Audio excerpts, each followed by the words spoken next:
Hi friends, welcome to another video. தமிழக வெற்றி கழகத்துடைய மாபெரும் வெற்றிக்கு அப்புறம் தமிழக முதல்வரா ஜோசப் விஜய் அவர்கள் வந்து சிறந்து நிறைய பணிகள் வந்து இப்ப செஞ்சிட்டு இருக்காரு. நிறைய அதிரடியான ஆக்ஷன்ஸ் மற்றும் நிறைய புது புது விஷயங்கள் வந்து பண்ணிட்டு இருக்காரு. அந்த வகையில வந்து பாத்தீங்கன்னா இப்போ சீஃப் மினிஸ்டர் விஜய் அவர்களை நம்ம டைரக்டா காண்டாக்ட் பண்ணக்கூடிய சில விஷயங்கள் வந்து வெளியிட்டு இருக்காங்க. ஸோ இப்போ ஒரு சராசரி மனுஷன் வந்து சிஎம் மீட் பண்ணோம் அப்படின்னா அதுக்கு நிறைய ப்ரொசீஜர் இருக்கு. மீட் பண்றதே கஷ்டம். பட் இந்த ஒரு ஆட்சியில் வந்து பாத்தீங்கன்னா விஜய் அவர்களை ஈஸியா எப்படி கம்யூனிகேட் பண்ணலாம் அப்படிங்கிற மாதிரி நிறைய விஷயங்கள் வந்து கவர்மெண்ட் சைடுல இருந்து அனௌன்ஸ் பண்ணிருக்காங்க. இப்போ ஒரு ரூரல் ஏரியால இருந்து ஒருத்தவங்க வந்து பேசணும், விஜய் அவர்கள் கிட்ட வந்து பேசி அவங்க தொகுதியில அவங்க ஊர்ல நடக்கக்கூடிய விஷயங்களை வந்து ஷேர் பண்ணணும், ஏதாவது ஒரு கோரிக்கை வைக்கணும் அப்படின்னு சொன்னா டோல் ஃப்ரீ நம்பரான 1100 அப்படிங்கிறதுக்கு கால் பண்ணி நம்ம வந்து நம்மளுடைய கோரிக்கைகளை வந்து வைக்கலாம் அப்படின்னு சொல்லியிருக்காங்க. இது வந்து ஒரு டோல் ஃப்ரீ நம்பர் அப்படிங்கிறதுனால நம்ம கிட்ட வந்து சார்ஜஸே இல்லாம வந்து நம்மளால அந்த கால் வந்து மேக் பண்ணிக்க முடியும். அண்ட் இமெயில வந்து காண்டாக்ட் பண்ணணும் அப்படின்னு நம்ம நினைச்சோம்னா cmo@tn.gov.in அப்படிங்கிற மெயில் ஐடிக்கு வந்து நம்மளுடைய queries வந்து நம்ம சென்ட் பண்ணலாம். ஆர் எல்ஸ் cmcell@tn.gov.in அப்படிங்கிற அந்த மெயில் ஐடிக்குமே நம்ம வந்து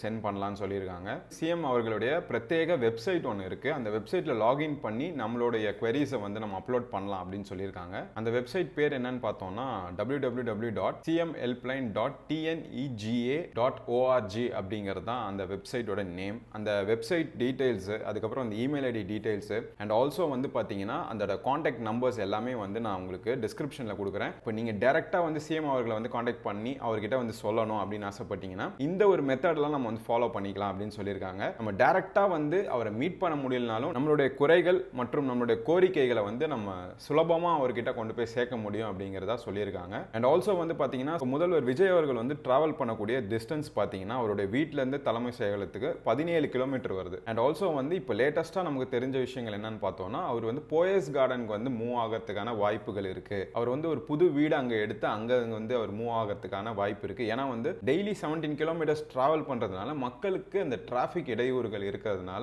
இந்த ஒரு விஷயம் பண்ண போறதாகவும் நமக்கு சொல்லியிருக்காங்க. பட் அபிஷியலா இன்னும் வந்து தெரியப்படுத்தல. அண்ட் ஆல்சோ வந்து பாத்தீங்கன்னா சே நோ டு ட்ரக்ஸ் அப்படிங்கிறது வந்து ரொம்பவே கான்ஃபிடென்ட்டா இருக்காங்க, ரொம்பவே ஸ்ட்ரிக்ட்டா இருக்காங்க இந்த கவர்மெண்ட்ல. ஸோ அந்த வகையில் வந்து பாத்தீங்கன்னா காவல்துறைக்கு நிறைய உத்தரவுகள் வந்து பிறப்பிக்கப்பட்டிருக்கு. டாஸ்மார்க் வந்து இந்த டைமிங்ல க்ளோஸ் பண்ணணும், அதுக்கப்புறம் இந்த லூஸ் ஸ்டாக்ஸ் வந்து விற்கக்கூடாது, பிளாக்ல விற்கக்கூடாது. இப்போ ஒரு பர்டிகுலர் பகுதியில் வந்து ஒரு பிரச்சனை நடக்குது அப்படின்னு சொன்னா அந்த பகுதிக்கு யார் இன்சார்ஜோ அவங்க மேல ஸ்ட்ரிக்டரான நடவடிக்கைகள் எடுக்கப்படும் அப்படிங்கிற மாதிரியும் தெரிவிக்கப்பட்டிருக்கு. ஸோ நிறைய விஷயங்கள் வந்து போயிட்டே இருக்கு, ரொம்ப பேக்டா இருக்கு. பிரேக்கிங் நியூஸஸ் வந்து டெய்லி நம்ம வந்துகிட்டே இருக்கு, பார்த்துட்டே தான் இருக்கும். ஸோ நிறைய கான்டென்ட்ஸ் வந்து வந்துகிட்டே இருக்கு. Subscribe to balls up and follow our official Instagram page balls up official. I will see you guys in the next video. Bye.